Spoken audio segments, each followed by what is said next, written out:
చనిపోయిన వంశీకృష్ణ యాదవ్ గారు ఈరోజు పరిచయం కాదు. ఇది 2009 నేను యువరాజ్యం అధ్యక్షులుగా ఉన్నప్పుడు ఆ రోజు నుంచి ఉత్తరాంధ్రలో చాలా బలమైన యంగ్ లీడర్, డైనమిక్ లీడర్. ఆ రోజు నాకు ఆయన ప్రత్యక్షంగా ఆయన చూశాను ఆ రోజున. సో యువరాజ్యంలో ఆయనకి ఆ రోజున ఆయన ఆహ్వానించడం జరిగింది. కోఇన్సిడెంటల్గా మళ్ళీ 2009 తర్వాత మళ్ళీ 2023లో ఎమ్మెల్సీ అభ్యర్థిగా ఉండి కూడా మనస్ఫూర్తిగా ఈ రోజున జనసేన పార్టీలోకి వారు వచ్చినందుకు మనస్ఫూర్తిగా శ్రీ చిన్నబోయిన వంశీకృష్ణ యాదవ్ గారిని మనస్ఫూర్తిగా ఆహ్వానిస్తున్నాను. వారితో పాటు పార్టీలోకి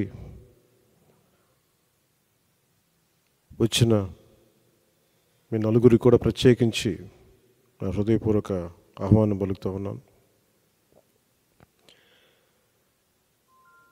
మీ రాక, వంశీకృష్ణ గారి రాక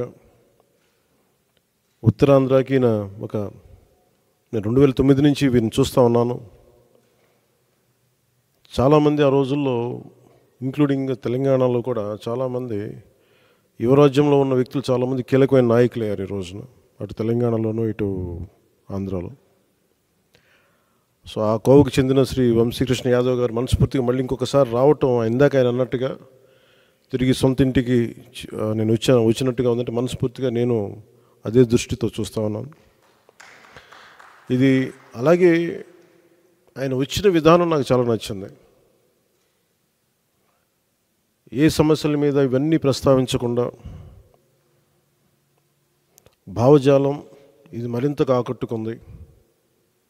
ఆయన పార్టీలోకి రాకముందు చర్చల మీద నేను అర్థం చేసుకుంది. వైఎస్ఆర్సీపీ పాలన గురించి వీటి గురించి ఏమి కాకుండా నేను ప్రత్యేకించి ఇంతకుముందు ఎట్లాగైతే ఆకర్షితున్నాయి నేను 2009లో వచ్చాను, అది కూడా చాలా స్వల్ప తేడాతో ఓడిపోయారు విశాఖ తూర్పు నియోజకవర్గం నుంచి. 2014 కూడా అదే పరిస్థితి. కానీ పోటాపోటీగా మళ్ళీ ఎమ్మెల్సీ ఎన్నికల్లో పోటీపడి గెలిచి ఆ విజయం మరి ఇలాంటి బలమైన నాయకుడిని జనసేనకి మనస్ఫూర్తిగా ఇష్టపడి వచ్చినందుకు ఇంకొక మారు మనస్ఫూర్తిగా ధన్యవాదాలు తెలుపుకుంటూ, ఏ నమ్మకంతో అయితే జనసేనలోకి వచ్చారో మీకు మనస్ఫూర్తిగా నేను వ్యక్తిగతంగా పార్టీ పరంగా భరోసా ఇస్తున్నాను. మీకు అండగా ఉంటాం. మీతో పాటు వచ్చిన మీ అందరికీ కూడా ఈ రోజున కండువాలించిన ప్రతి ఒక్కరు కూడా పేరు పేరున మీలో ఒకళ్ళు ఇద్దరు నాకు ఖచ్చితంగా యువరాజ్యంలో చేశారని అనుకుంటా ఉన్నాను. మీరు చేశారు, దుర్గాప్రసాద్ గారు. సో మీ అందరికీ మరోమారు మనస్ఫూర్తిగా స్వాగతం పలుకుతూ, నేను చూస్తుంది మీకు ఆయనతో పాటు గత దశాబ్దన్నర కాలంగా ఉన్నారు కాబట్టి ఆయనకి ప్రత్యేకించి మీకు చెప్తున్నాను. ఇది ఆయన్ని నేను ఒక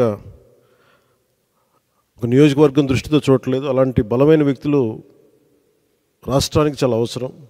రాష్ట్ర స్థాయి నాయకుడిగా ఆయన ఎదగాలి. మనస్ఫూర్తిగా దానికి నా వంతు కృషి నేను చేస్తానని మీకు తెలియజేసుకుంటూ, ఆయన నమ్మి మీరు ఇంతకాలం ఆయనతో ఉన్నందుకు మీరు మనస్ఫూర్తిగా భవిష్యత్తులో ఆయనకి మంచి భవిష్యత్తు వేసేలాగా పార్టీ చాలా నిర్మాణాత్మక చర్యలు తీసుకుంటాం. చాలా బలంగా ఆయనకి అండగా ఉంటామని తెలియజేసుకుంటూ, దీనికోసం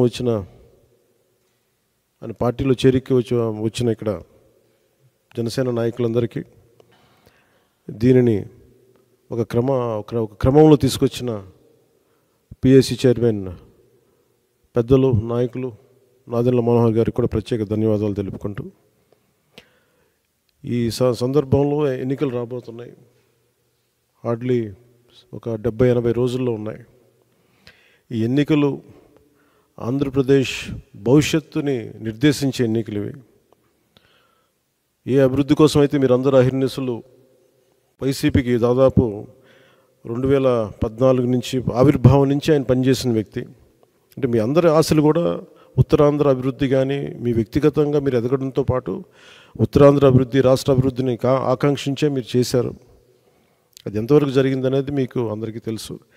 కానీ మీ ఏ ఉద్దేశం కోసం అయితే మీరు రాజకీయాల్లోకి వచ్చారో, ఏ ఉద్దేశం కోసం అయితే ఒక పార్టీని యువరాజ్యం తర్వాత మళ్ళీ మీరు నమ్ముకొని వైఎస్ఆర్సీపీలోకి వెళ్ళి చాలా అండగా నిలబడిపోయారు.